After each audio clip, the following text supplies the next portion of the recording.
I'm Joe Ested, and today I'm the face of America.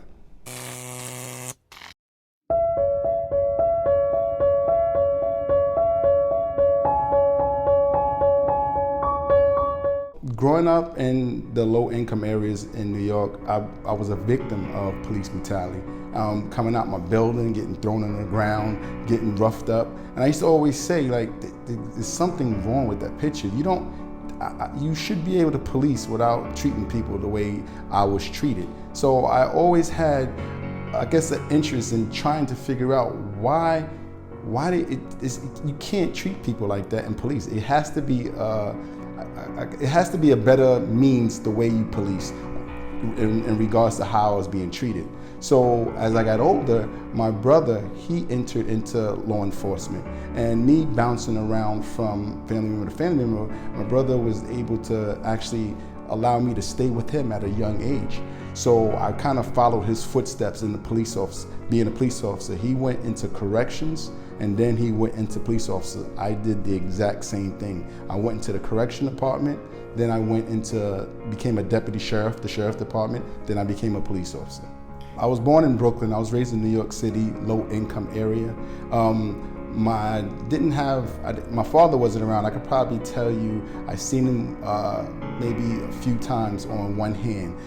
Also, my mother, she left me at when I was young, as a young child. So I bounced around from relative to relative, the foster care system. I have 5 siblings. Me, my brother, we have different fathers. My sister, my 3 sisters also have different fathers. So I guess it would be considered a broken home, as society would say. When the origin of police was established, blacks were slaves. And then you had blacks freed. So the body of policing, the culture of policing was already established before blacks was actually a part of society. So now just think about it. We have blacks, but what we saw is segregated blacks now, right? We have blacks in the community, and they're saying, live in that area, go to that school, don't come into this neighborhood. Who was assigned to actually make sure that that occurred? You had the police force. Back then, you had, where you at, where you going, let me see your papers. Now it's the same exact thing.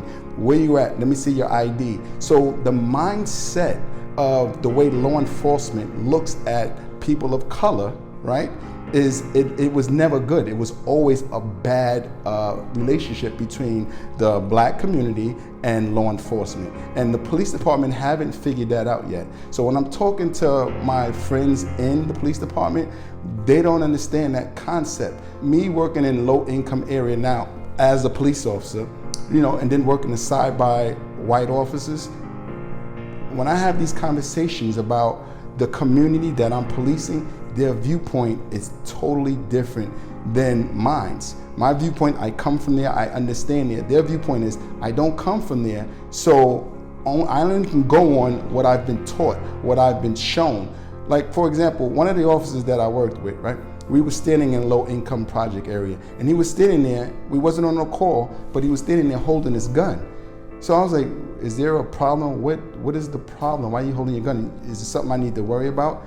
And he says, yo, man, it's dangerous in here. I was like, I mean, you have a negative element regardless of where you go.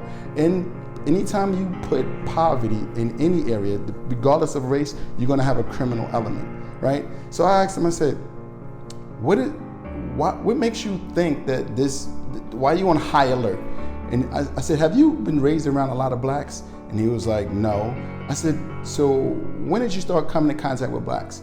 He was like, well, college. I said, so throughout elementary school? He said, I'm from the suburbs. We had it was, pretty dominantly white community. So, I was like, wow, so you really didn't have a contact with blacks until later on in your life. So your whole upbringing, only thing that you know about blacks is what you've been told, what you see on TV. And he said, yeah, that's pretty much it. I said, as long as you can go back, TV never highlighted, right, positive blacks. Media sells. You want to see the worst of the media, and what they did when it comes down to black folks, they showed you the worst. I said, hypothetically, do you believe on black crime? He said, yes. I said, black on black crime is a myth. It's a false narrative. I said, if you look at the numbers of black people, the population compared to the numbers of conviction, when you start talking about blacks, it's less than 1% of the population. And he was like, wow. He said, I never even looked at it. I said, well, society will have you thinking, right? Just like it has you thinking that this neighborhood is so violent, right? That you have to stand in this neighborhood and hold your gun. I said, you know, you have doctors, you have lawyers, you have judges, you have police officers coming out of this environment. He was like, get out of here. I said, you know, I come from an environment like this. And he could not believe it. He said, you are lying. I said, I come from a low income area. I said, I didn't have no mother. What society would consider as a broken home, I come from that. And he was like, I cannot believe it. He was just so amazed that we was having this conversation within this low income area, that I come from that area. But he didn't know. He wasn't educated. And then the police department doesn't train you for that type of they say cultural diversity. I was in the academy. Cultural diversity was a joke. It was pretty much, listen, cultural diversity training, they say it's mandated, we have to teach. Listen, you need to treat people like you want to be treated. That's so not how you treat diversity training.